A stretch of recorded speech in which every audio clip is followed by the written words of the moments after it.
वो सरजमीन है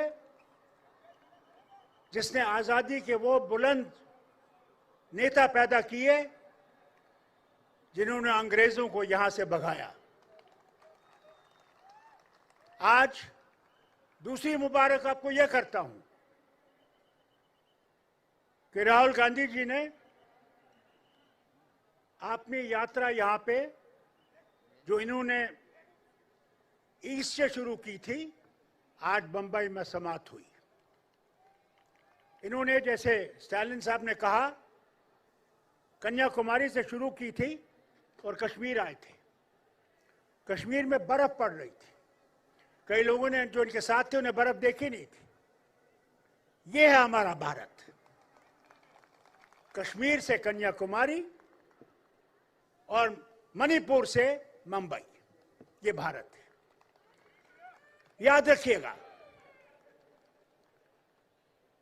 कि आप वोट जो आपके पास है वो वोट उनका है, उनका खून लगा है उन्हें जिन्होंने इस भारत को आजाद किया।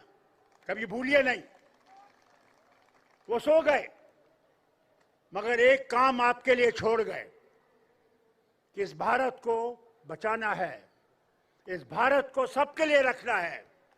वो हिंदू हो, मुसलमान हो, सिख हो, ईसाई हो, बौद्ध हो, जो भी है वो भारतीय है, भारतीय है, भारतीय है। इससे बड़ी बात यह है, उस वोट का आपको बचाना है। ये मशीन जो है ये चोर है। मेहरबानी करके उस मशीन को देखिएगा।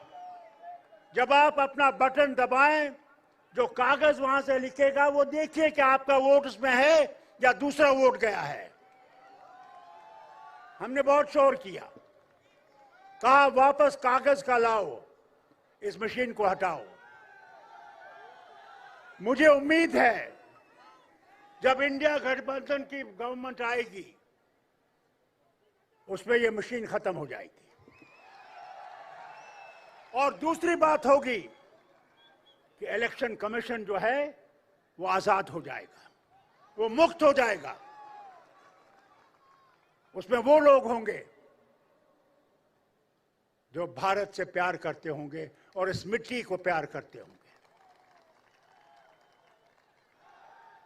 बहुत चुनौतियां हैं, उन चुनौतियों का हम सब ने मुकाबला करना है।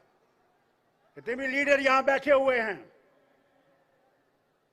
हमने इकट्ठे इस किश्ती को चलाना है और इस किश्ती को डुबाने के लिए बहुत लोग खड़े हैं, उनका ख्याल रखिएगा। मगर अगर इंडिया मजबूत रहा और हम लोग सिर्फ ये सोच के निकलें कि हमने भारत को बचाना है, यहां के आईन को बचाना है, यहां के इंसान को बचाना है, तब सब कुछ ठीक होगा। आज फिर से मैं मुबारक करता हूं राहुल को और उसकी उस सारी टीम को जिन्होंने भारत को आज देखा है। दिल्ली में बैठ के भारत नहीं दिखता, भारत गांव में जाके दिखता है, जैसे इन्होंने देखा। इन्होंने उनसे गले लगाया जिनसे कभी किसी ने गले नहीं लगाया होगा। समझ लगे उनके पास है क्या, कहां पहुंचे हैं। भाई लोगों, आज मैं पूछता हूं आपसे, वो जो तेल है, डीजल हो या पेट्रोल हो, उसकी कीमत कितनी है? आज जरूर ने 2 रुपए कम किए हैं क्योंकि इलेक्शन आने वाला है। गैस का सिलेंडर कितना महंगा है? आज 400 रुपए कम किए हैं, इलेक्शन आने वाला। जो ये इलेक्शन अगर ये आ गए तो खुदा ही जाने ये सिलेंडर कहां पहुंचेगा।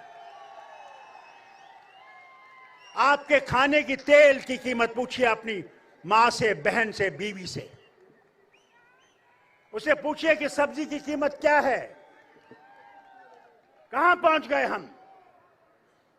जो चिल्लाते थे कि हम यहां गरीबी दूर करेंगे, क्या आज गरीबी दूर हो गई कि 80 करोड़ हमारे लोगों को अनाज मुफ्त देना पड़ता है? तो गरीबी कहां गई? बेकार हमारे जवान हैं, लड़कियां और लड़के पढ़े लिखे,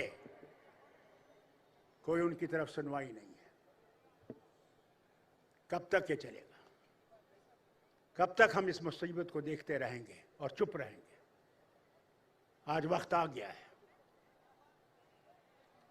कि हम इकट्ठे होके संविधान को बचाएं और इस भारत की जो परंपरा है उसको बचाएं। ये आप तक है। मैं यही ऊपर वाले से मांगता हूं कि आपको हिम्मत दे कि आप अपने आप को और सबको निकाले और वोट डालें। अगर आप वोट नहीं डालेंगे तो फिर आप कुछ नहीं कह सकते, मगर वोट डालिए, आपके हक में नतीजा होगा। यही कहकर मैं फिर से महाराष्ट्र कांग्रेस को मुबारक करता हूं जिन्होंने ये सम्मेलन आज यहां पे इंतजाम किया, और राहुल को मुबारक करता हूं कि इसने ये कदम उठाया और सारे भारत को देखा। मैं उम्मीद करूंगा कि आगे ये याद रखेंगे कि भारत को उठाना है तो अपने आप को कुर्बान करना है। ये याद रखिएगा। जय हिंद, जय महाराष्ट्र। धन्यवाद।